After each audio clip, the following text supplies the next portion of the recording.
You are about to hear excerpts from various talks by Dr. Herbert M. Shelton, arranged to introduce the subject of natural hygiene. The complete talk from which each excerpt has been taken is available on a separate cassette. If I can make you understand that there never was a disease, acute or chronic, that was not the logical evolutionary outgrowth of causes, almost all of which lie within your own voluntary control, I will have placed in your hands a knowledge that will save you much future suffering and expense and will also prolong your life by years. The sooner we all learn that we can have health, but that we can have it only on nature's own terms and cease trying to achieve it on any other basis, the sooner will we emancipate ourselves from the great sea of sickness in which we now exist. The present method of treating gastric ulcers is to give analgesics, antacids, and a various other drugs, sippy diet, bland diet, feed every 2 hours during the day and night, operate after they've cured the case 9 times, and then take out part of the stomach, and then the next year take out the rest of the stomach. I have patients that recovered by hygienic means as far long ago as 30 years that are still free of ulcers. I've had patients, I had one that had an ulcer, been suffering with ulcers for 30 years. I've got one in my place now, came in from Chicago that had ulcers for 15 years. He's free of ulcers. He is recuperating now from a lengthy fast. He has no ulcer. If he takes care of himself as he's instructed in the health school, he will remain free of ulcer for the balance of his life. Colitis, so-called mucus colitis, and ulcerative colitis both get well equally as well and almost as rapidly in a fast as does the gastric ulcer. Now, after you're well of these things, if resting, mental, physical, and physiological resting, have enabled the body to restore the integrity of its tissues and restore its functioning efficiency, then if you will live correctly thereafter, you will not again build your trouble. We build our own disease. We are the architects of our own misery. We have been taught for so long to blame our troubles on God, on devils, on demons, on the stars, on germs, on viruses, on everything but our own selves, that we don't like to assume responsibility for our conditions, and yet we are responsible.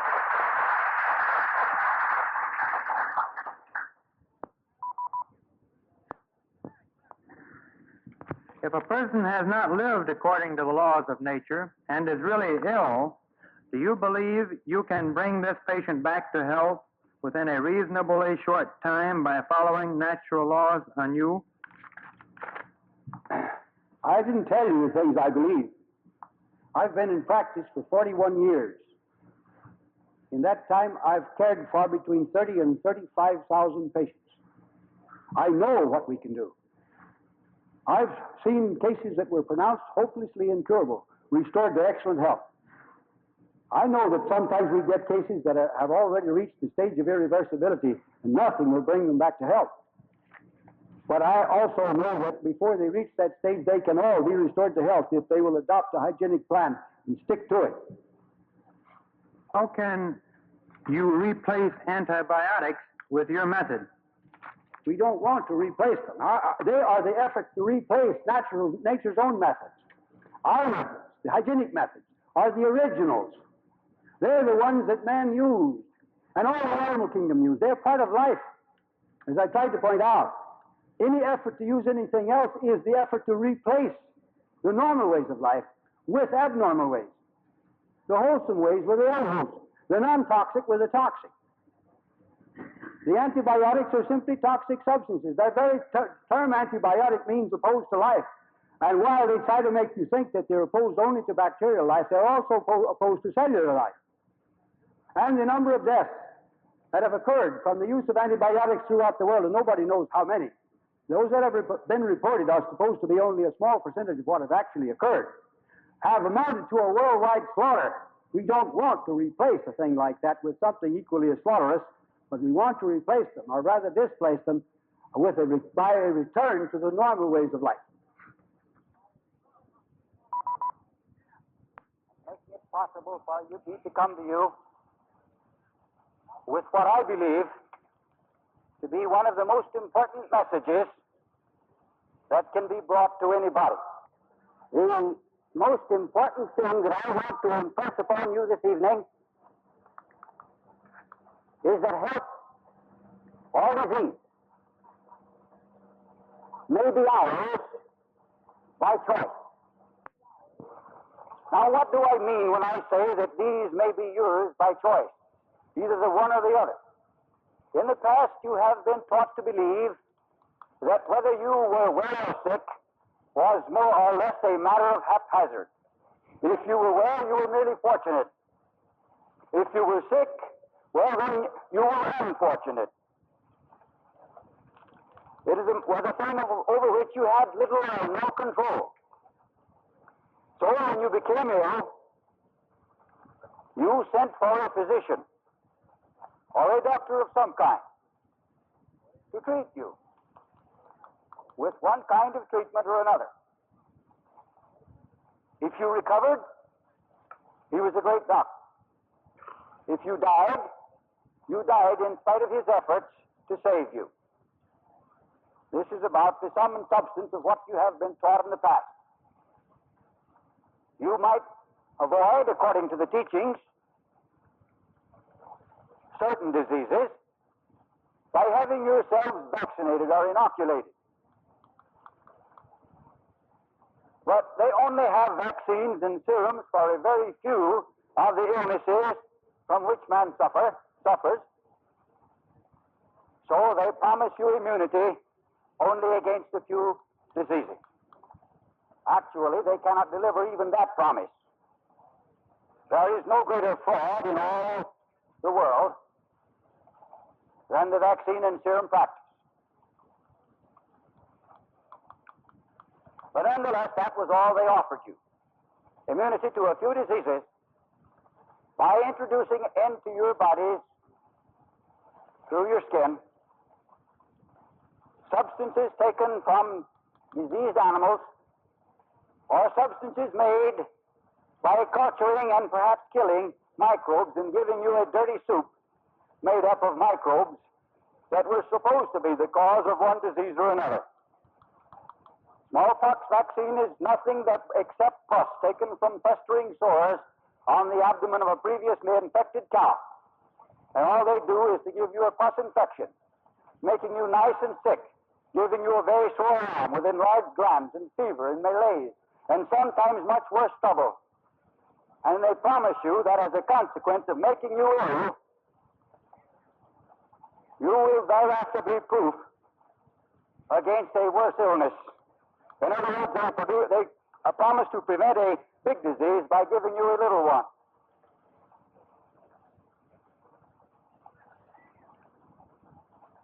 The idea that man can be immunized is really a superstition. If immunization were a fact, if it were possible to really and truly immunize you against any so-called disease, it would constitute a setting aside or an annulling of the law of cause and effect. It would mean that you could come in contact with cause or take it into your body and it would have no effect. I think I could make that thing very clear to you, that principle very clear to you, if I tell you a story about a serum that I once invented myself. I invented a serum that immunized one against burning. I call that serum Blisterine. I took the watery exudate that forms in a blister when one is burned, and I triturated it, and put it through various very intricate processes until finally I had what I thought was the serum that would immunize one against burning. I inoculated a test subject with it. I gave him one inoculation a week for a period of 3 weeks, at which time, of course, theoretically, he was immunized against burning. Now, all of you have heard that old adage, he that sitteth upon a red-hot stove shall rise quickly. Well, I took this immunized man and I picked him up and I set him down upon a wood stove. And to my amazement, he sat there and laughed at me.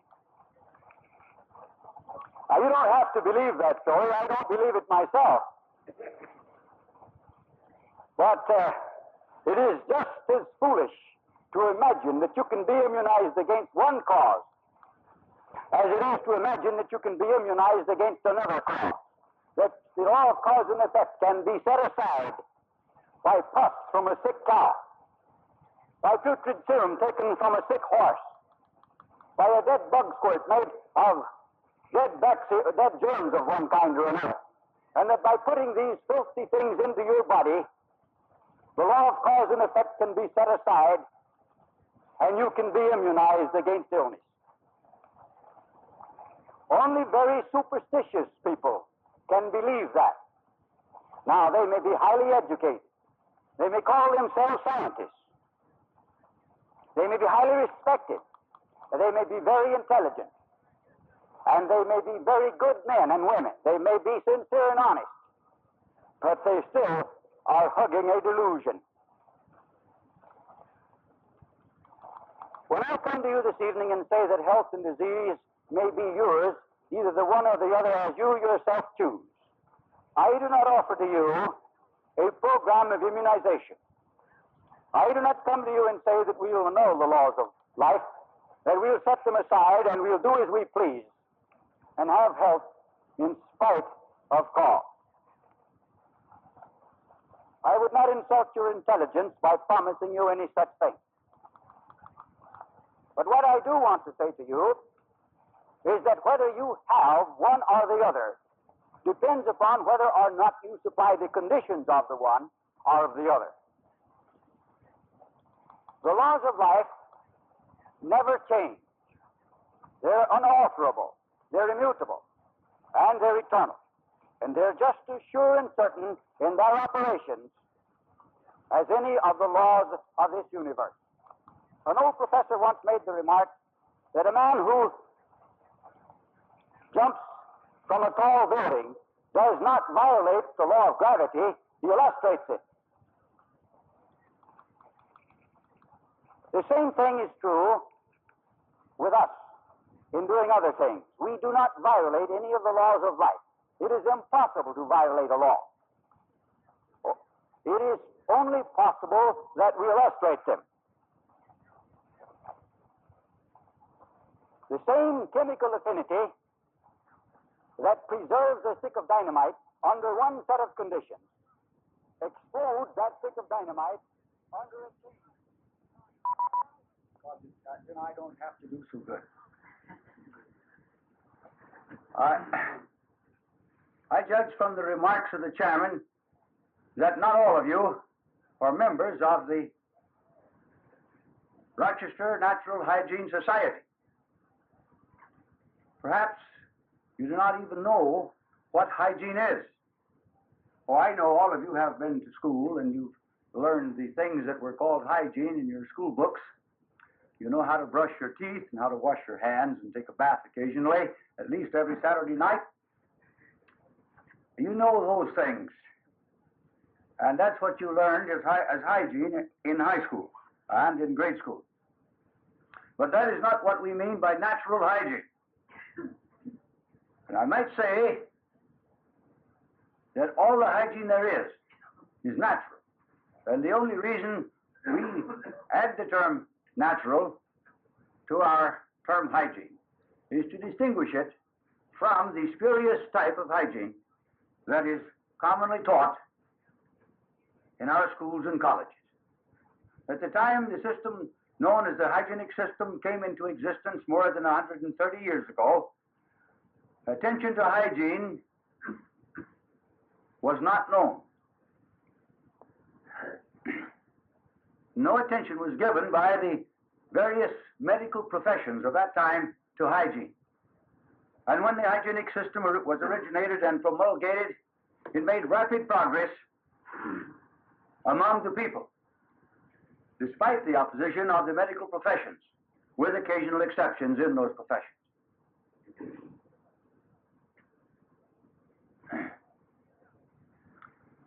It grew to such an extent that finally the medical profession began to take cognizance of the value of hygiene. And would you believe it that sometime between 1880 and 1890, the first medical college in the world put in the first chair in hygiene in the college. After nearly 3,000 years, they began to give a little attention to hygiene, but they perverted it. So we found it necessary to add that word natural and make it natural hygiene in order to distinguish it from the spurious type or the perverted type that is commonly taught. Hygiene is the intelligent use of the primordial requisites of life in the care of the mind and the body, both in health and in sickness. Now, it is a basic principle of hygiene that while there are normal requisites of life that the sick organism may not be able temporarily to make use of, there is never a time in life, sick or well, when it can make use of substances and influences and agents that it does not need and cannot use in a state of health. This means, of course, that all that great mass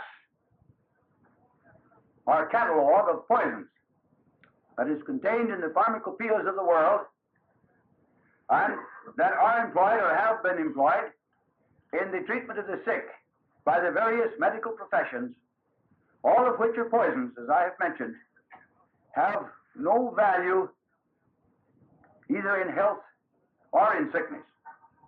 We know very well that if you give them to a well man, they make him sick. We know equally as well that if you give them to a sick man, they make him sicker. They do not have one effect in the body of the sick and an opposite effect in the body of the well. They produce disease or cause disease under all conditions and circumstances of life. When introduced into the body must resist them, it must expel them, and it must repair damages. And the processes of resistance, of expulsion, and repair that follow the ingestion of these poisons into the body have in the past been mistaken for the actions of the drugs. I am quite sure that every one of you have used the expression many times in your life in speaking of some particular drug that you took, let us say, for constipation, that drug acts on the bowels. Actually, the action is on the part of the bowels, and the action is intended to expel the drug. It is an expulsive effort. The drug is just as inert when taken into the human digestive system as it is while still in the box or bottle on the druggist shelf. It can no more act in the human stomach or in the human intestine or in the human colon or in any other part of the human body than it can act in box or bottle. Its chief characteristic, as any physicist will tell you, is that of inertia. And that is simply the power to do nothing. And that's what it does. The action is on the part of the body, not that of the drug. I'm not going to take time tonight to go into all the details. I could spend a week talking on that one subject without exhausting it. I want to come down to the subject of hygiene proper. I merely made these statements to give you, if I could, an understanding of what takes place when you take substances of any nature into your body that the body cannot convert into living structure. Only those substances that can be converted into living structure are food, and all other substances, if taken into the body, are poison and must be expelled. And that expulsion requires the expenditure of precious life energy, so that the more of those things the patient is given, the less are his chances of recovery.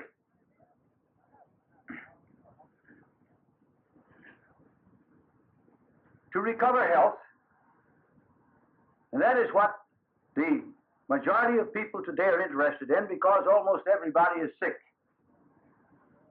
Only they do not know exactly what they're interested in.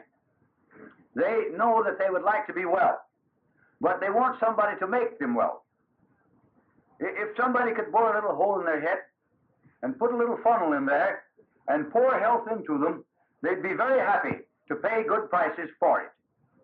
But health is not to be obtained by any such process or any process analogous to it. Health is to be obtained by processes that are entirely different. And it is this to which I wish to address myself at the beginning. The first requisite for the recovery of health is the removal of causes that have impaired and are impairing health. This has not been the traditional practice in any of the schools of so-called healing. They have sought to treat the patient. Primarily, they have sought to suppress the symptoms. And if they can suppress a symptom, they are happy to announce that the patient is better. Actually, he may be worse. Often, a physician will say that the patient is out of danger. And within 24 hours, the patient is dead. Because the physician, standing in his own light by masking symptoms, by his suppressive measures, does not actually know the condition of his patient. If the patient has pain, he gives an anodyne to relieve the pain, which means that he sandbags the nerves into insensibility. They are no longer able to give a warning. Do you have a headache? He gives you an aspirin or some other drug to stop your headache temporarily. Not something to remove the cause of the headache, but something to temporarily suppress the pain. Do you have constipation? He gives you a laxative or a cathartic, or a purge or a drastic, to force bowel action. He does not do anything to remove the cause of the constipation. Something to force bowel action. But the use of these things invariably makes constipation worse. Do you have a diarrhea? Then he gives you something to check the diarrhea. Not something to remove its cause, but something to check it, such as opium, for example, which will check bowel action. Or if he does not give you a drug to temporarily suppress and palliate your symptoms, he likes to cut upon you. He chops off your toes to cure corns. He cuts off your head to cure headaches. He takes out your appendix to cure appendicitis. He takes out your tonsils to cure tonsillitis. His idea is that the proper way to cure a diseased organ is to remove the organ and destroy it. Now, there are certain organs that can't be removed without resulting in instantaneous death, so he doesn't attempt to remove your brain or heart. So far as the brain is concerned, most people could possibly let theirs be removed because they don't use it.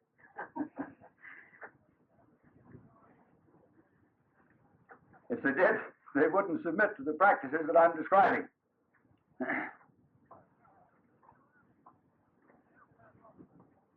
You go for operation after operation. For example, a year ago, a little better than a year ago, a friend of mine underwent an operation for an ulcer of the stomach. They removed about half of his stomach. He has another ulcer of the stomach.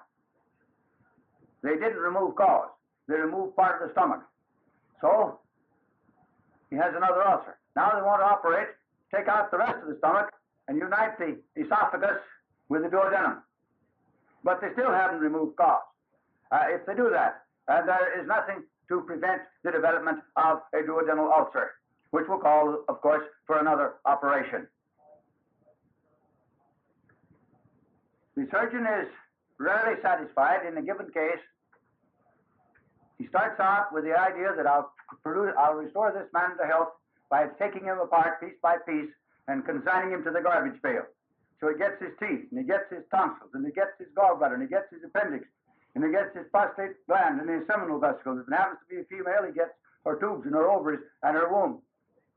He gets anything he can that won't result in instantaneous death. And his idea is that if I can convert this person into a mass of scar tissue and a bundle of nerves, then I can send him to a psychiatrist. And the psychiatrist can tell him all your diseases are all imaginary, there's nothing wrong with you. It's all emotional disturbances, and if we can just get you straightened out emotionally, all will be well. Psychiatry came into existence to help out the surgeon. None of these measures, whether surgical measures or drug measures, are intended even remotely to remove the causes of the trouble. Now, hygiene is not vegetarianism. It embraces vegetarianism. That is, vegetarianism is a small part of hygiene. But I find many people who imagine that if they're vegetarians, they're hygienists. And I have them coming to me and saying, well, now, I've been a vegetarian for 10 years, for 8 years, for 5 years, or for 20 years, or longer. And then they ask me, now, why am I sick? Or why don't I get well? And sometimes it seems almost a Herculean task to make these people to understand that vegetarianism is not a complete way of life. It is not hygiene, which is a complete way of life. Hygiene is the intelligent application of all of the primordial requisites of life in the care of both the well and the sick. It has nothing to do with trick diets, and there are many of these being offered to the public today. It has nothing to do with treatment devices and methods of various kinds. Hygiene is not a therapeutic system. Hygienists are not engaged in curing disease, nor in selling cures.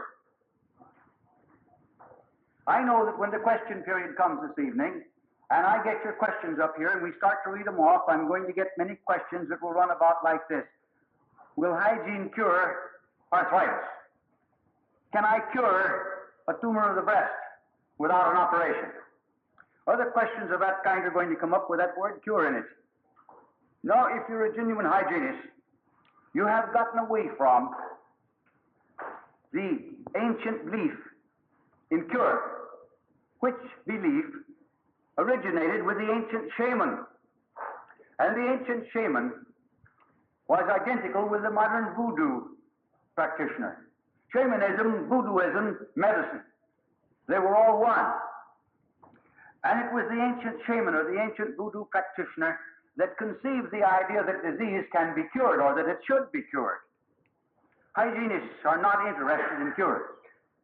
I never cured anybody in all of my life, and I hope that I never deteriorate to the point where I attempt to do anything of the kind. I have no cures to offer, no cures to sell, neither here nor in my institution in San Antonio. It's crowded at all times with people who have had all kinds of cures. They've been through the cures of the various schools of so-called healing. They've had drugs and serums and vaccines and x-rays and radium and surgery. And they've had Christian Science and various other types of cure. And if those things had been successful, they wouldn't be at my place. As a matter of fact, if those things were successful, I would have starved to death a long time ago. But they keep filling up my institution. And I never cured one of them. Although they come there as scraps and derelicts, they come there as a last resort, and they do get well. Not because I cured them, and not because anything I did for them or to them cured them. I'll explain what happens as we go along. I want to discuss for you this evening, first, the means by which health may be restored. Then I will go from there to point out to you how it may be maintained, not by the few, but by the millions. How you may have high-level health, not just mediocre health, not the kind of health that you say is tolerable. Oh, we can meet people on the streets in the morning and say, "Good morning, Mr. Jones, how are you?" Oh, and he'll say, I'm feeling fine. He probably had an aspirin before he left home. Or he took a cathartic or a laxative. Or he had an enema. Or he took a cold bath to wake himself up when he got out of bed. The old-timers used to have an eye-opener in the form of a toddy. Many of you take a cup of coffee, but others take a cold bath. It all serves the same purpose. If you need anything to wake you up in the morning besides the vigor that you should acquire during your period of rest and repose, there's something wrong with you. You shouldn't need any forcing measures of any kind. You should bounce out of the bed in the morning like a young child or a young colt, full of vigor and full of vim and raring to go. Shouldn't have to have goads and tricks to drive you along and push you through the day. The first requisite of recovery of health is the removal of all causes that have impaired and that are maintaining the impairment of health. I don't care the name that they give to your so-called disease.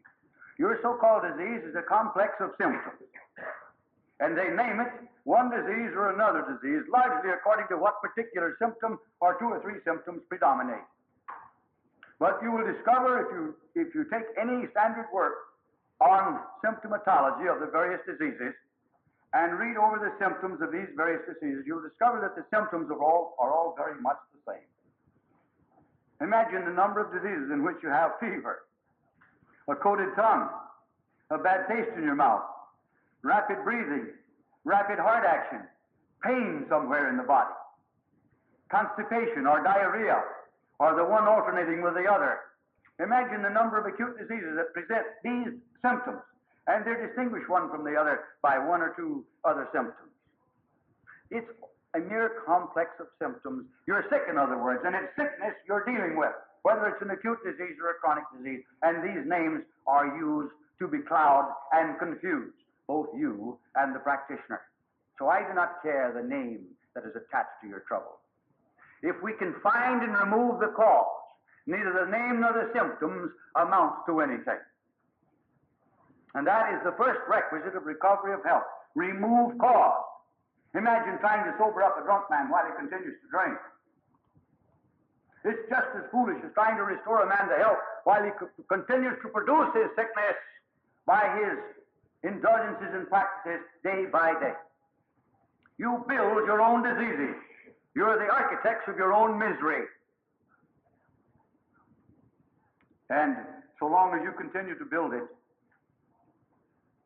the man who comes along and is here by removing your tonsils or by pulling a teeth or by taking out your appendix or by excising your ovary or by taking this pill or shooting a little penicillin into your bloodstream and ignoring the causes, I can restore you to health.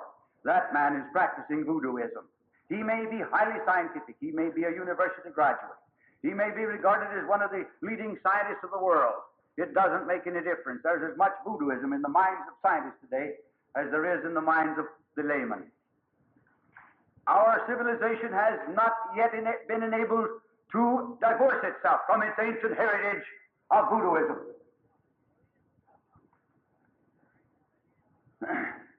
Imagine trying to cure the tired following work or exercise with some kind of a pill or potion while the individual continues to work or to exercise. Imagine trying to restore potency to a sensualist by dosing him with a gland extract and permitting him to continue his sensual practices. Or trying to overcome the effects of gluttony with a pill or a potion of some kind or another while the individual continues to hog it. Imagine giving a patient a pill to cure the effects of worry while the man continues to worry himself into the grave. It is not possible to remedy troubles without removing their causes. For this reason, so long as the cause is present and is operating, it will continue to produce its effects. Now, hygienists insist that it is more logical and more rational to study causes and effects than it is to seek for cures. We've had more than 3,000 years of intensive searchings for cures. In all parts of the world, the search for cures has gone on. I once counted the number of cures for the common cold that have been discovered since the first shaman, sometime before the dawn of recorded history, discovered the first cure for a cold. It ran something over 7 million and 6. Now, anybody that doubts my count can go back and recount them. But it doesn't make any difference whether I'm a few cures off or not in my count. The fact remains that with all the cures for the common cold that have been discovered, they still have no cure for the cold. Only the other day, I heard a joke. A man went to a physician and he said to him, "Doctor, I have a cold. What shall I do?" It was in the dead of winter when this took place, and the doctor says, "Well, now you go and take a cold bath.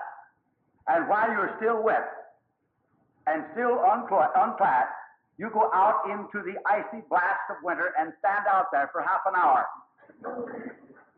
And the patient said, "Well, doctor, if I do that, I'll get pneumonia." And he said, "Well, we've got a cure for pneumonia." They have cures for all the formidable troubles. All the more serious forms of disease or pathology, they have cures for them. They claim they're curing 70,000 cases of cancer a year in this country. But they can't cure a cold. They can't cure pimples that you may have on your face. They can't cure a simple, uncomplicated constipation or a functional indigestion. They can't cure the simplest forms of pathology, but they tell you they can cure pneumonia and cancer. Well, I'll tell you how they cure cancer. It's a very simple matter. I've had a lot of them to get well in my institution. I never cured one, of course. I've had them to get well in 3 days. 3 days to get well of cancers. Not real cancers, but diagnosed cancers. I've had numerous of them to get well in from 3 days to 2 weeks. After immediate operations were insisted upon, and the patient was told that only an operation could be of value, and if you wait for a short while longer, it may be too late. And then they'd get well in 3 days or a week or 2 weeks. Was it cancer? I say no. And these are the kinds of cancers that are being cured by those who say they cure cancer, because these kinds of cancers are getting well all the time, with or without treatment of any kind. Old Mother Nature is constantly busy restoring us to health in spite of ourselves. The constant and ceaseless tendency of all life is upward, healthward. And the very instant that anything, even the slightest deviation from normal, takes place in the living organism, that very instant repair processes are set into operation. That very instant the body begins to heal itself. And the only reason you never get well is that you do more damage each day than old Mother Nature can repair during the night. If you did not continuously break yourself down, the repair processes of life would keep you in excellent condition and repair your slight damages. And this is the healing work. It is not something that somebody does to you or for you. Healing is a vital process. It is done by you. You get well under your own power, by your own steam, and nobody gets you well. Nobody cures you. Nobody else restores you to health. The only thing that anyone else can do for you that is of any constructive value is to teach you, to guide you, to direct you. And that's only necessary because you have permitted yourself to be brought up not just in ignorance, but in misinformation. You believe in cures. Maybe many of you don't, but the world in general believes in cures. And the first thing it does when it scratches itself with a pin is to run and have it an injection of anti-rabies, not anti-rabies, but anti-lockjaw serum, anti-tetanus serum. And there are more people killed every year by anti-tetanus serum than ever die of tetanus. Serums and vaccines are all killative. They all produce trouble. There is no such thing as a safe vaccine or serum. There never has been one. And in the very nature of things, there never can be one. It is not possible to introduce through the skin, into the tissues, or into the bloodstream of human beings foreign substances, however innoxious they may be otherwise, without running the great risk of producing danger. Even distilled water can be dangerous. The white of an egg can kill you. The protein of milk can kill you. Even innoxious things, ordinarily innoxious things like this, are deadly if they're introduced directly into the blood and tissues without first undergoing the processes of digestion. All vaccines and serums have left behind them a trail of disease and death.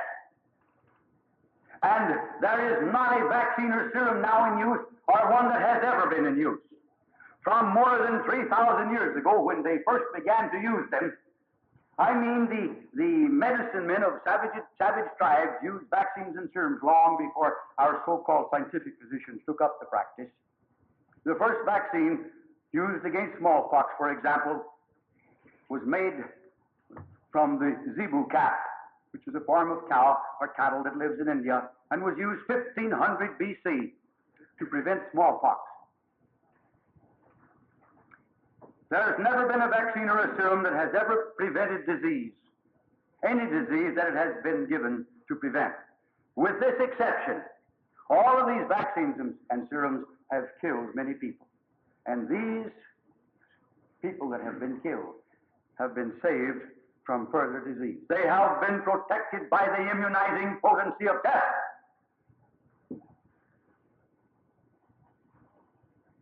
That's the only time a vaccine or a serum can prevent disease.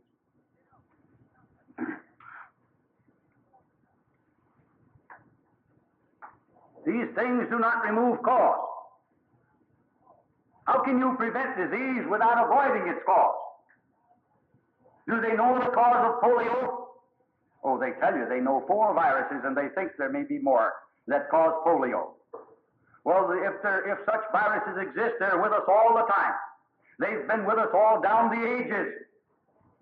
Epidemics of polio should have existed a long time ago.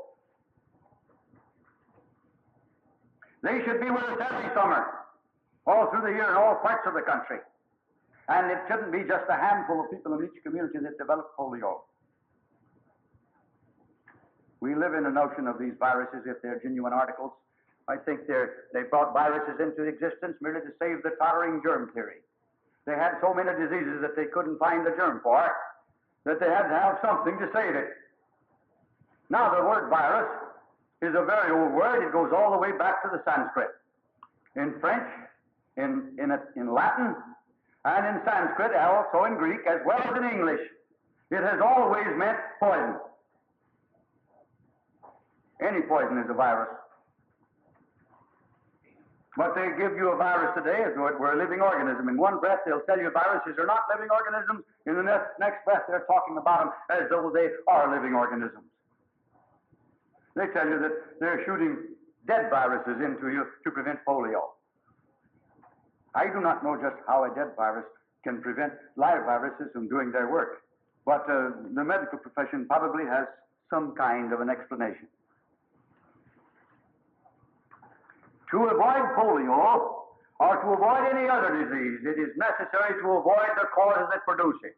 And the idea that you can be immunized against disease, that is, that you can be made disease-proof,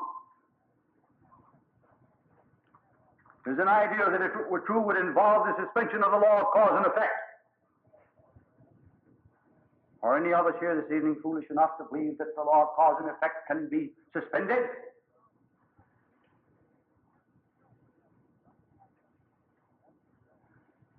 And yet that is exactly what you're offered. God didn't make you disease-proof, and when the physician with his little squirt gun or his vaccine point tells you that he can do a better job than God did, send him around the corner to the booby hatch, where he really belongs. You can't be made disease-proof by any means at all except by avoiding the causes that produce it. Stop building your diseases, and you'll stop suffering with them. Now, to remove cause, it becomes necessary to know what cause is. We started several thousand years ago with the idea that disease is due to an attack on the body by evil spirits, demons or devils. And the methods of restoring the patients to health were means of casting out or exorcising these demons or devils. They burned people with firebrands. They poured all kinds of nauseous and disgusting substances down their throats things that would cause them to vomit, or cause nausea, or cause diarrhea, or cause pain, or cause distress of some kind or another. And the more distressing the substance was, the more power it was supposed to possess in driving out the devil, or the demon, or the evil spirit. And today we have a system of practice that is directly descended from that ancient system. And while it is no longer, in this country at least, engaged in trying to exorcise evil spirits, it is still using the same means and measures, only it is trying to drive out or kill evil germs and evil viruses. Something else that is attacking the body. In other words, the reigning conception of the essential nature of disease today is identical with that of the caveman. We have made no progress in all these thousands of years in our conception of the essential nature of disease. And while we have changed our methods and measures more or less all down the ages, there has been a ceaseless change of methods. As a matter of fact, there has been an undying faith in the medicine man and his bag of tricks. In recent years, what have we seen? A great rash of wonder drugs, following one upon the heels of another. And cure-alls. Do you remember a few years back when when artificial fever was almost a cure-all? Every time there was a medical meeting, new diseases were reported to be amenable to artificial fever. And then there was another period when every time there was a medical convention anywhere in the country, new diseases were reported as having yielded to treatment by snake venom. From artificial fever, suddenly we were introduced to frozen sleep, which they thought for a time was going to prove to be even more of a cure-all than artificial fever. But the frozen sleep didn't last long, because the sulfur drugs soon trotted it off the front pages of the newspapers and the magazines. And the sulfur drugs ran along for a few years and did their quota of damage, to be followed by penicillin. And penicillin, after doing much damage, and it is still doing much damage, had streptomycin and various other so-called antibiotics added to the list. And the only reason that the antibiotics have not been discarded, because not only because they have proven to be complete failures, but also because they have proven to be very damaging. The only reason they have not been discarded is that their researchers haven't been able to come up with something else equally as sensational. What is antibiotic? The word means opposed to life, and they definitely are opposed to life. Until the researchers come up with something else. Where they'll find it, I don't know. They get all these things out of decaying vegetables, out of rotting manure, and out of other nice places of that kind. They get their antibiotics from such sources.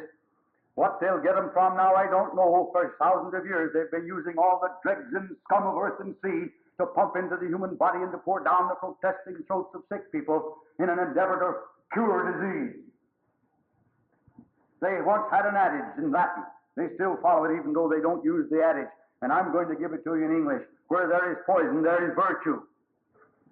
Where there is poison, there is virtue. And as a matter of fact, right here in these United States, in the middle part of the last century, the leading medical man and medical authority or medical author in this country at that time, a professor in one of the leading medical colleges, uttered the statement more than once: our strongest poisons are our best remedies. And that's all they're using today. They poison the sick to make them well. Why are they poisoning the sick? Because they're carrying on a warfare against attacking entities. Tomorrow morning you'll pick up your newspaper and you'll probably see on the front page, and if it isn't on the front page, it'll be somewhere over in the other pages, that some prominent citizen died of heart attack. He died of a heart attack. Now, the news item will not explain to you whether the heart attacked the individual or whether he attacked his heart. But anyhow, there was some kind of an attack. There isn't any such thing as disease floating around in the air or hiding in the obscure corners to pounce out upon you unawares without provocation on your part. Disease is of and by the body. It does not exist apart from the living organism. It is not an entity. It has no independent existence. There is no attack, and there is nothing to attack or to be attacked. This idea that disease is an attack also comes down to us from the days of ancient shamanism. Only in those days it was an attack by an evil spirit. Now, before we can remove cause, we must know what cause is. And if we're foolish enough to believe that these things represent cause, then we will permit ourselves to be poisoned, and they'll continue to poison us and to poison us until finally the undertaker finishes the job many years before we ought to die. I'm going to briefly trace for you the evolution of disease, and it is an evolution. To do so, I'm going to make a few statements that perhaps will seem to you dogmatic. But I haven't time to explain all of these things in detail in one lecture, so you'll have to either accept them as I present them or reject them as mere dogmas. That's up to you. To begin with, let me explain to you that nerve energy, whatever it is, and I don't know what it is any more than you do. And I don't know whether we'll ever know what it is or not. It doesn't make any difference. We don't have to know what it is. Nerve energy is functioning power. And the efficiency, the functional efficiency of our body depends at all times upon the amount of nerve energy that we possess. Now, nerve energy is not a fixed quantity. It rises and falls from day to day, from hour to hour, in keeping with our activities, physical, mental, emotional, and otherwise. So that we have more energy at one time or less at another time, depending upon our expenditures and our recuperations. Let me contrast the human body with an automobile to give you a picture of this matter. We have in the automobile burn dimly. In other words, when your nervous batteries are low, when you're enervated, the organs of your body function inefficiently, just as inefficiently as the various parts of your car when your battery has been allowed to run low.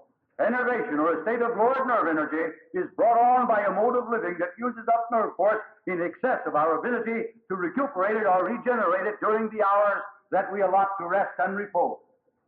We expend energy by excesses, by overeating, by sexual excesses, by overbathing, by over-sunbathing, by overwork, and various other types of excesses. All sources of enervation are sources of trouble. Worry, fear, anxiety, jealousy, self-pity, anger, grief, and all emotions of that type. And some of us just love to worry. We aren't happy if we haven't got something to worry about. And these things are all enervating. And then there are our various stimulant habits. Just think of a nation of over 150 million people, nearly all of whom are drug addicts. Can you imagine that? If you are old enough to be out of the cradle, you're probably already a drug addict. If you live in these United States, you'll use coffee, which contains caffeine, or tea, which contains a similar poison, or chocolate or cocoa, which contains a similar poison, or you use beer or some other alcoholic drink, or you use tobacco in some form or another. You're taking, if you're just a little shaver that is still wearing three-cornered pants, you're taking one or the other of these, and if you're an old person, you're probably taking more than one, 3 or 4 or 5. Soda fountain slops of one kind or another, all of which are poisons, none of which have any business in the human body at any time, under any circumstances, for any purpose whatsoever.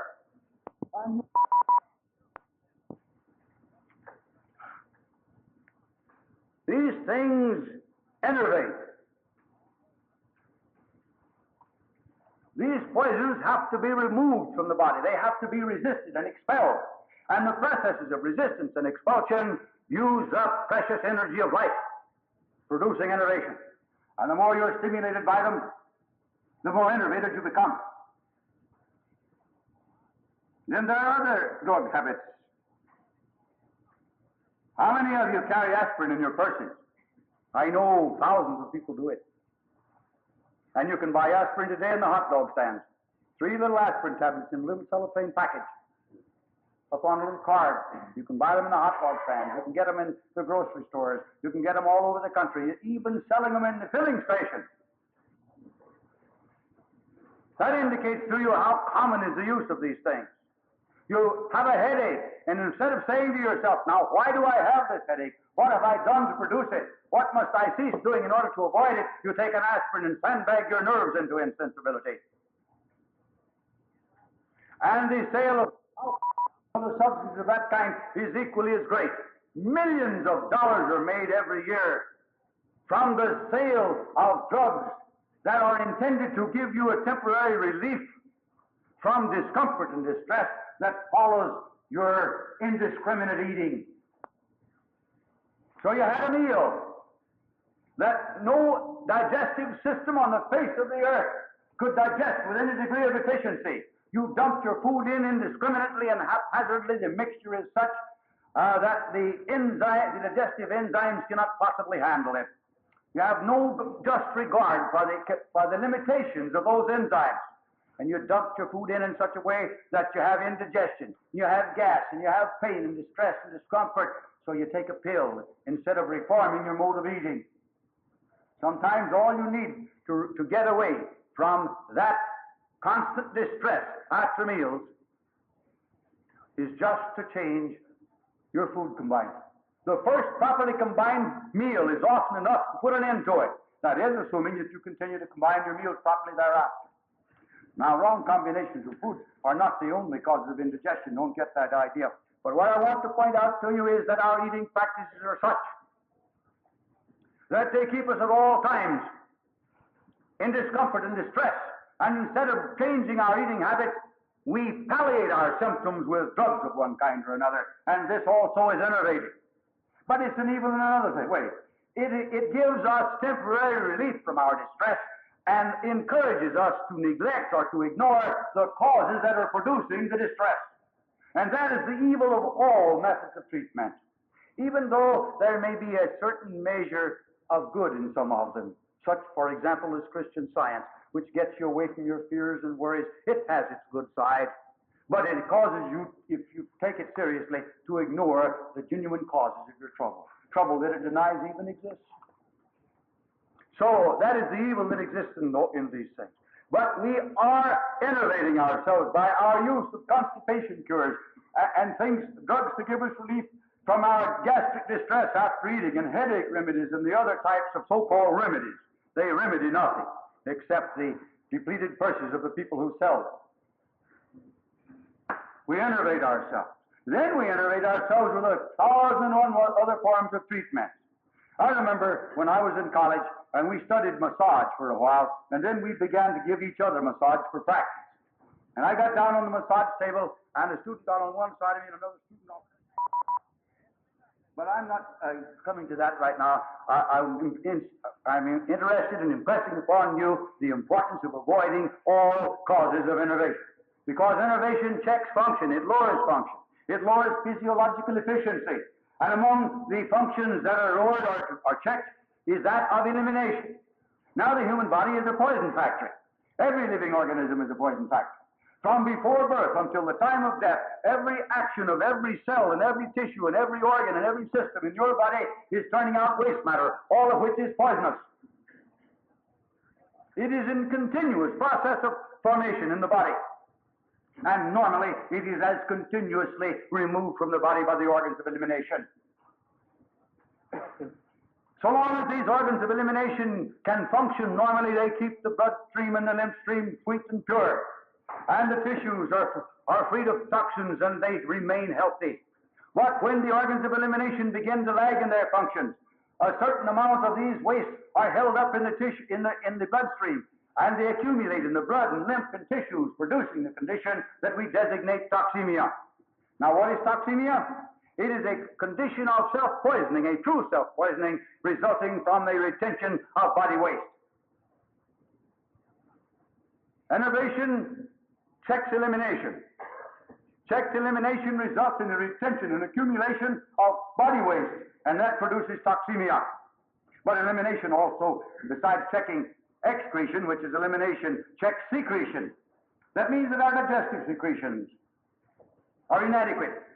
So we suffer with indigestion as a consequence of enervation. It means that our ductless glands are not doing a good job, so that our nutrition, even after the food is digested and gets into the bloodstream, our nutritive processes are below par, and we're not properly nourished. So we suffer from a condition of partial starvation on the one hand and toxemia on the other. And these two twins, Siamese twins, you can't separate them. These Siamese twins constitute the basic and the universal cause of all of mankind's so-called diseases. There may be other superadded complicating causes, but these are basic, and these are universal. The other causes are more or less harmless in the absence of the toxemia. What matters it if you have a big Thanksgiving dinner? If you're in good health and you're not toxemic, if you have normal nerve energy, well, you may have a little sense of fullness, there may be a little distress, but you'll throw it off and you'll be all right. But if you're innervated and toxemic and you eat that same dinner, you'll actually come up with measles or pneumonia or something else.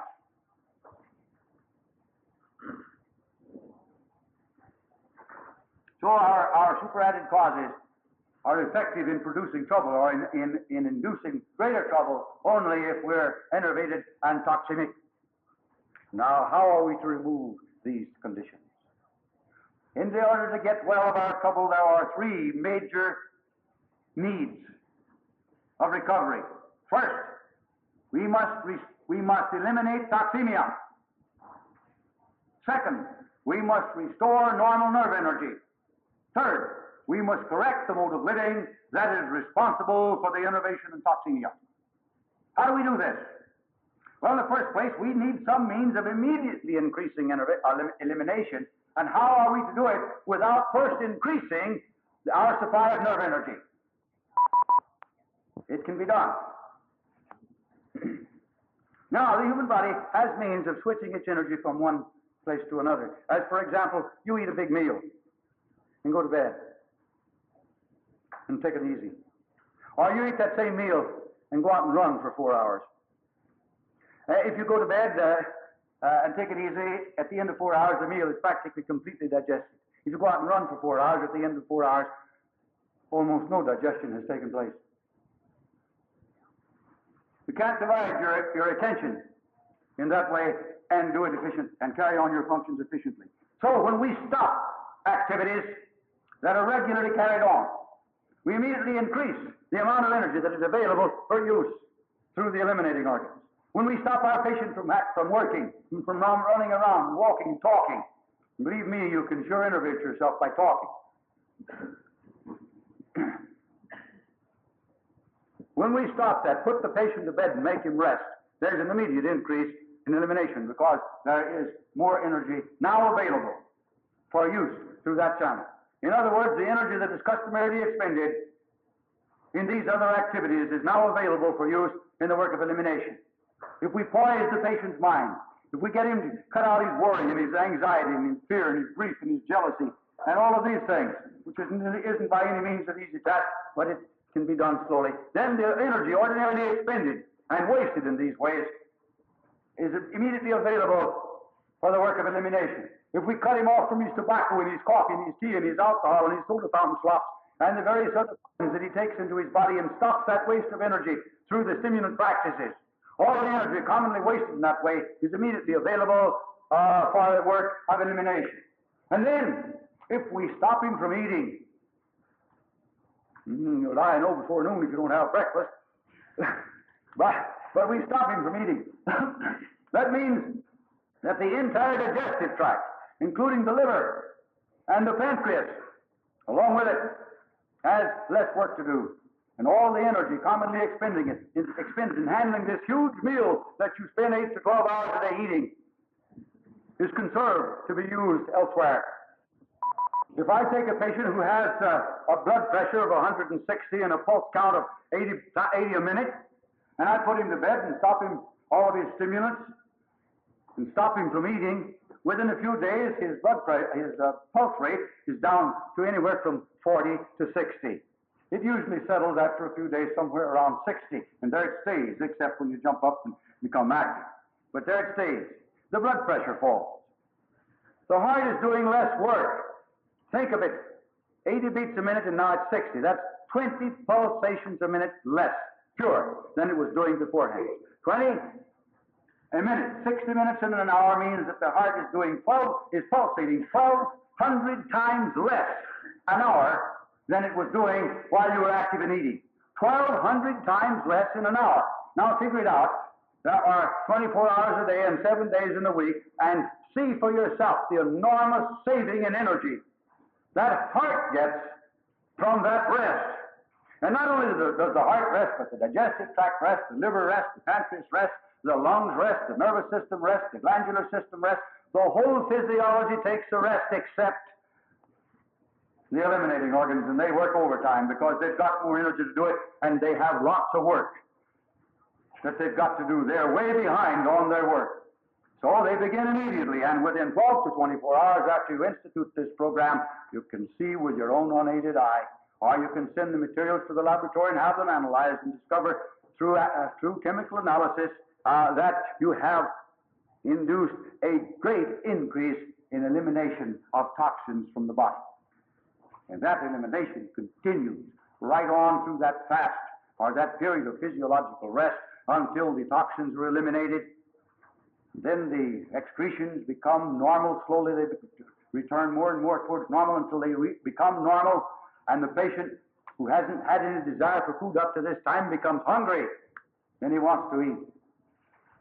And we feed him. Now he's cleaned out, but he's thin. And often he's weak, sometimes he's not. I've had patients that were so weak when I started them on the fast that they couldn't walk up the steps. I had them to get down on their hands and knees and crawl up the steps. And after a week of fasting, I've seen them get up and on their feet and run up the steps. I see things like this all the time, so I know that that old medical slogan that you have to eat plenty of good nourishing food to keep up your strength is not true. We have to stop all nerve leaks if we expect to recuperate our energy. Having done this, we are in a state of health, but we are not in a state of positive, vigorous health. To build positive, vigorous health, we have to take up our second requisite of health, or of recovery. And this is supply the body with all of the primordial requisites of life. Now, what are they? Air, and sunshine, and exercise, and rest, and sleep, and cleanliness, and poise of mind. These are the requisites of life, not poisons. What is a poison? Anything that is not a food is a poison. Anything that you put into your body that cannot be converted into living structure is a poison. Now, poisons range in toxicity all the way from almost nil at one end of the scale to such high toxicity at the other end that a drop of them placed on your tongue will kill almost like a stroke of lightning. But anything, however innoxious it may appear to you, that cannot be used constructively for your body should never be taken into that body, whether you're well or sick. And keep this in mind. The sick organism cannot make use of anything that the well organism cannot make use of. You do not give poisons to the well in order to nourish them. You know that if you poison the sick man, you make him, the well man, you make him sick. Why then do you expect to give poisons to the sick man to make him well? They only make him sicker if they do not kill him outright, which they commonly do, frequently do. Very few patients suffering with acute disease ever die of the disease or its causes. They die of the treatment. This is not to say that the physicians deliberately kill their patients. They believe in what they're doing. And the fact that they believe in it is demonstrated by this series of facts. They take the drugs themselves, they give them to the members of their family, and to their friends and relatives. Oh, there are physicians who don't. They don't take them and they won't give them to their families. They know enough about them to know not to, but they do give them to their patients. And then there are physicians who don't give them to their patients. They give them what they call placebos. These things are harmless in themselves, but at the same time, if the patient gets well, he doesn't attribute his recovery to whatever of hygiene that the physician may have employed along with his bread pill or his colored water. He attributes his recovery to that marvelous medicine that the doctor gave him. Now bear this in mind. Everything that you do, everything that you come in contact that is inimical hurts you in just this way. Worry produces enervation. Fear produces enervation. Jealousy produces enervation. Excitement produces enervation. Overwork produces enervation. Overeating produces enervation. Overstimulation produces enervation. Sexual excesses produce enervation. All of these things produce enervation. You don't have to look for specific results from any of them. One particular disease caused by worry and another particular disease caused by overeating and another particular disease caused by something else. It doesn't work that way. These things produce enervation. Enervation results in toxemia. Toxemia produces your various diseases, and your disease develops in keeping with your own diathesis or your own constitutional tendencies, and in keeping with the abuses and taxes that you place upon various organs of your body. Those organs that are most taxed are the ones that become ill first. Whether it's by work, by environment, by habit, or whatnot, are those organs that are weakest from hereditary causes. These are the ones that become ill first. Your disease, out of the same toxemic condition, develops in keeping with your constitutional tendencies. They need not develop. Constitutional tendencies are not causes of disease.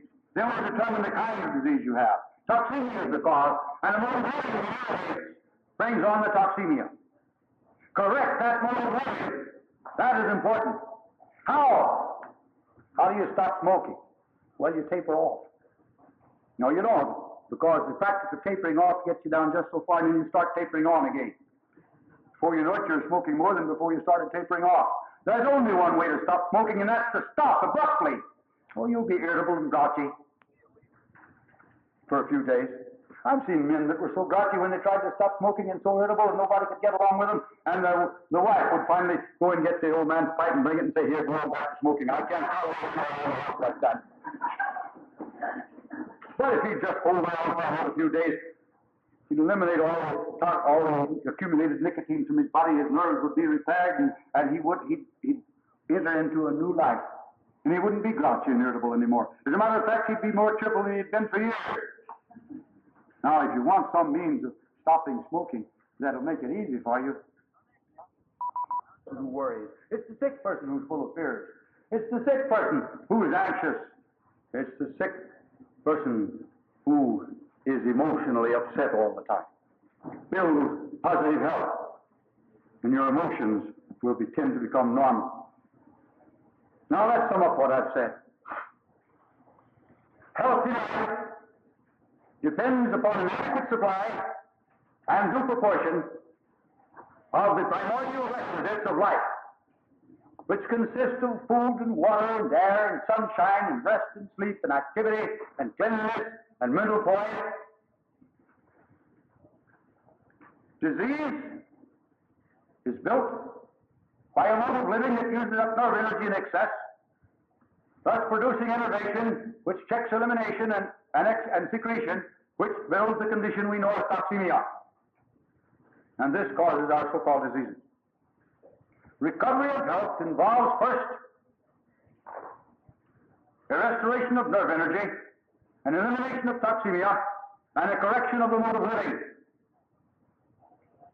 plus supplying the body with the primordial requisites of health is a second requisite of recovery. And now let me tell you a little story that I believe well indicates to you, or well illustrates to you, what happens when you go to the various cures. If there's inflammation in that, it's perimetritis. And again, the heart muscle is known as the myocardium, from a Greek word meaning heart, and muscle from two Greek words. If the inflammation is in the muscle, it's myocarditis. If it's in the lining membrane of the heart, it's endocarditis. If it's in the investing membrane of the heart, it's pericarditis. And if it's all three of them, it's perimyoendocarditis. And so we go. And we could go on through the body. Itis is a little Greek suffix meaning inflammation. So if you see itis, remember that means inflammation. And then the word that follows that precedes it, the part of the word that precedes it tells you where it's located. Now they don't tell you you have inflammation of the womb because they can't charge you $5 for that. They say you have metritis. That's worth $5.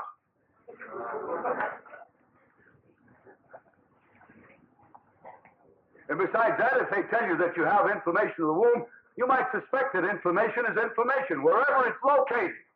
And so it is. It's all the same thing. They've got more than 20,000 diseases. And how do we do it? Let's go down into the lower end of the colon. We get down here, way down on the left side, and we have an S-shaped part of the colon that we call the sigmoid. And right down in the last 2 or 3 inches of the colon is a little part that we call the rectum. Now, when you have inflammation in the rectum, they don't call it rectitis, they call it proctitis. But what I want to bring out is, if you have inflammation of the sigmoid, that's sigmoiditis. Now, these two parts of the colon are continuous with each other. They're not really parts. They're divided off there for convenience of somebody or the other. There's no line of demarcation between the one or the other. You can't find any line that divides the rectum from the sigmoid. But let's imagine a little hairline that goes around on the inside that divides the two. Now, we get just a 1/16 of an inch over on one side of that little hairline with a little inflammation, and we've got proctitis. We go just a 1/16 of an inch on the other side, and we've got sigmoiditis. Every quarter of an inch of anatomy calls for another name. And that's the way you get 20,000 diseases. It's almost impossible to imagine how many diseases human beings can have if they just keep dividing them up in little bitty parts like that and giving a separate name to inflammation in each little part. I don't know why we can't divide them up into several million cells and name the disease after each cell so we can have several million diseases. Think of all the specialists we could have if we had a specialist for each particular cell in the body. They went so far over in London once as to actually create specialists for diseases of the navel. Yes, they did. Specialists for diseases of the navel. Will Rogers once said that he had something wrong with his right eye, and he went to an eye specialist in Chicago to have him look after his eye, and he said, "I'm very sorry, I'm a left eye specialist. The right eye specialist is across the hall there."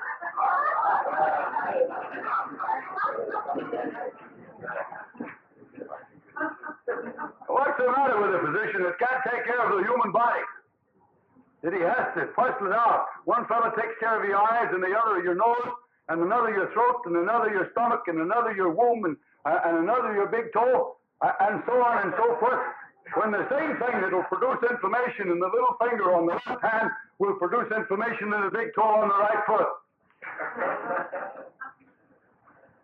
The same internal condition, the same blood and flesh condition that I've just described to you as toxemia produces all of your trouble. I mean by that it is basic. There can be other and complicating causes superadded to that toxic state. But they're secondary, and they're unimportant in the absence of the primary and basic cause. Now, how do we develop that? Let's go back. A mode of living, such as I described to you in the first part of my lecture last night, that uses up nerve energy in excess of your ability to recuperate it or to regenerate it during the hours of rest and repose, lowers nerve energy. Nerve energy is functioning power. When nerve energy is lowered, elimination is checked. Secretion and excretion are both checked. Then we have an accumulation of the normal waste of life in the blood and lymph and tissue. This is what we mean by the term toxemia. I said secretion is checked, as well as excretion. Excretion is merely a more technical term for elimination. When secretion is checked, the digestive juices, among other secretions of the body are not produced in adequate quantities or in proper quality.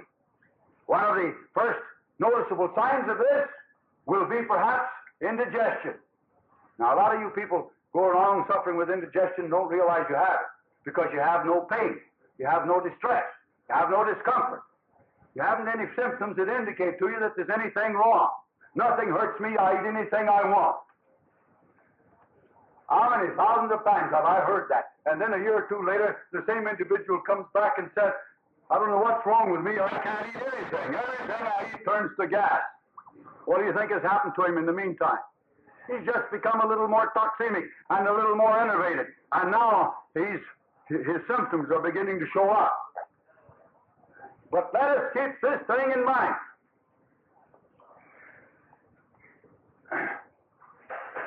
Diseases, whatever we name them, do not come into existence full blown. Disease is an evolution.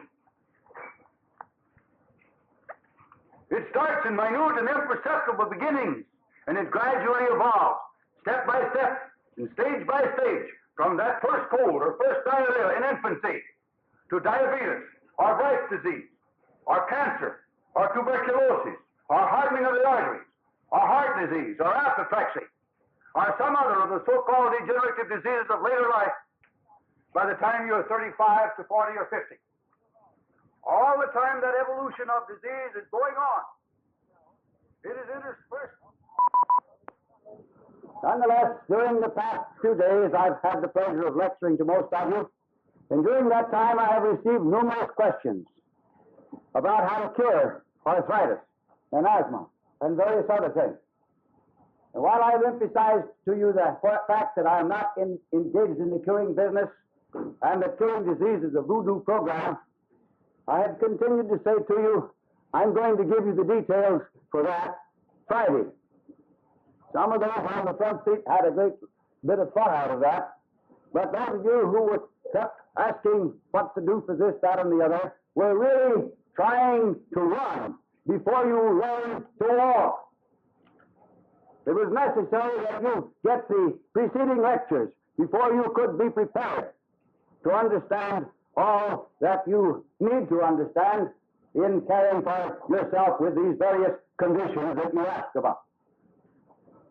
Tonight I want to tell you how you may recover health, providing, of course, the damage to some of your vital organs is not so great that it is beyond vital redemption.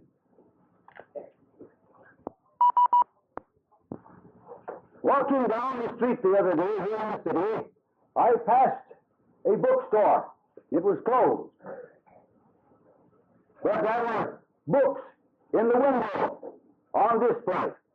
And I saw one that was entitled, How to Live with Your Allergy. Another, How to Live with Your Ulcer. Another, How to Live with Your Migraine Headache. There were other How to Live with Your Double there. They were written by medical men. And I found, as I looked at those titles, there is an open confession of absolute failure. Exploding it by knowing the law and the conditions of its operation. So we too, if we know the laws of life and the conditions for its varied operations in producing its varied and different effects, can produce health and disease at will. I do not intend for you to understand me to say by that this evening that our knowledge of such things is already sufficiently great that we can do all of that to our satisfaction. I do want you to understand, however, that we do know a sufficient amount about the laws of life and a sufficient amount about the conditions of the operations of those laws to produce their various effects, that it is possible for us to live in such a way and to provide such conditions of life under which to live as to provide us excellent health and to maintain that health indefinitely. Life is not, as we have been taught in the past, a matter of haphazard. It is not a matter of chance. It is subject to law, as much so as everything else in this universe. And instead of studying the laws of life in the past, instead of studying causes and effects, we have been chasing for more than 3,000 years the will-o'-the-wisp of cures around the same old mulberry bush or gooseberry bush. As fast as one cure faded away, we brought on two more.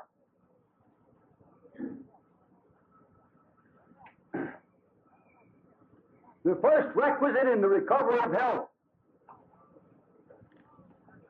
then involves a condition that has been all down the ages neglected by all of the schools of so-called healing. It is this: remove or correct all of the causes that are impairing and have impaired health.